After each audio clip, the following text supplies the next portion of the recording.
வார்த்தை சொன்னாரே, வேலைக்காரன் சொஸ்தமானாரே, சுத்தமாக என்று சொன்னாரே, குஷ்டரோகி சொஸ்தமானாரே. எல்லாம் சொல்ற மாதிரி, நம்ம எல்லாம் சொல்ற மாதிரி ஏறி மேஞ்சிட்டு போனாங்க. ஒரு லேலியா சொல்லுங்க. ஐயா, நினைக்காதவன், யோசிக்காதவன், சிந்திக்காதவெல்லாம் என் வாழ்க்கைய எள்ளி நகையாடி போனான், தூஷணமா பேசி போனான், நினைக்காததெல்லாம் சொல்ற. ஐயா, யார் யாருக்கு முன்ன கேவலப்படக்கூடாது அங்கெல்லாம் கேவலப்பட்ட, யார் யாரெல்லாம் பேசக்கூடாதெல்லாம் பேச ஆரம்பிச்சிட்டான், யார் யாரெல்லாம் சொல்லக்கூடாதவெல்லாம் சொல்ல ஆரம்பிச்சிட்டான்.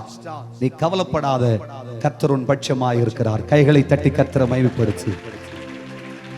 நீ கவலைப்படாதே. மனுஷனை என் தலையின் மேல் ஏறி போக பண்ணினீர். ஆண்டவர் அனுமதிச்சாரா?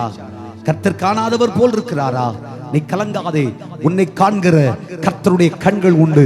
மனுஷன் பேசுகிற இந்த வார்த்தைகளுக்கு முன்பாக, மனுஷனுடைய சிந்தைக்கு முன்பாக கர்த்தர் உன்னை கனம் பண்ணத்தான் போகிறார். எபிரேயருக்கு எழுதின நிருபத்திலே ஆண்டவர் நமக்கு சொல்லி இருக்கிற வார்த்தை 3:14, உற்றிடாத, நீ ஆரம்பத்திலே கொண்ட நம்பிக்கையிலே உறுதியாயிரு. கர்த்தருக்கு ஒரு கைத்தட்டு கொடுங்க. ஐயா, சோதனையில் உறுதியாரு, புடமிடுதலிலும் உறுதியாயிரு, வலையில் அகப்படும் பொழுது உறுதியாயிரு. தேவனுடைய பிள்ளையே, வருத்தமான பாரத்திலும் உறுதியாயிரு, கஷ்டத்திலெல்லாம் உறுதியாயிரு, முடிவன் பரியந்தம் உறுதியாயிரு. மனுஷனை தலையின் மேல் ஏறி போக பண்ணினீர், அங்கேயும் உறுதியாரு. கர்த்தருக்கு ஒரு கைத்தட்டு கொடுங்க பார்க்கலாம். விசுவாசத்தை விட்டுடாத, நம்பிக்கையை விட்டுடாத. நாங்கள் இப்பொழுது தீயையும் தண்ணீரையும் கடந்து வந்தோம். கர்த்தருக்கு ஒரு கைத்தட்டு. நான் சொல்றேன், ஏன் ஆண்டவர் இந்த வசனத்தை நமக்கு சொன்னார் என்றால், நீ தீயை கடந்து வந்து விட்டாய். தீயை கடந்தீர்களா? கடந்தீர்களா? கடந்தீர்களா? 7 மடங்கு நெருப்பு மூட்டப்பட்ட அக்கினி சூளை நீங்க கடக்கலையா? சாத்ராக், மேஷேக், ஆபேத்நேகோ நடந்தது போல அக்கினி சூளைக்குள்ளே நடக்கலையா? தானியேல் 3ஆம் அதிகாரத்திலே இந்த பக்தர்களுக்கு சம்பவித்தது போல் உன் வாழ்க்கையில் சம்பவிக்கவில்லையா? எல்லாரும் பேசுறாங்க. பைபிள் எடுத்து கோயிலுக்கு போறாளாம். கோயிலுக்கு வண்டி ஏறி பணஞ்சல வெளிச்சு கூட்டத்துக்கு போறாளாமா. கூட்டத்துக்கு சொல்றாங்க இல்ல. ஆனால் நீ என்ன சொல்ல வேண்டும் தெரியுமா?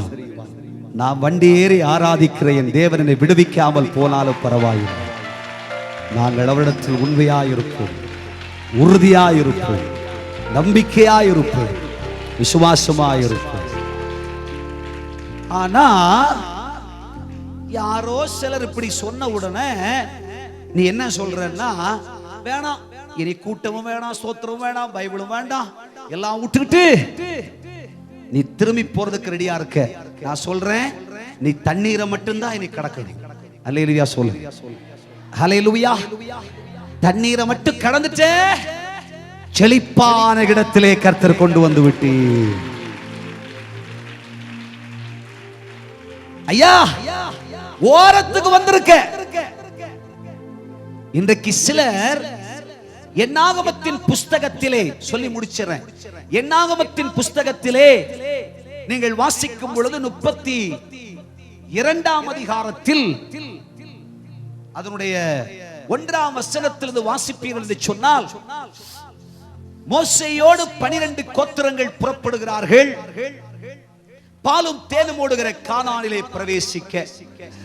கானானிலே ஒரு வார்த்தை சொன்னாரே, வேலைக்காரன் சொஸ்தமானாரே, சுத்தமாக என்று சொன்னாரே, குஷ்டரோகி சொஸ்தமானாரே.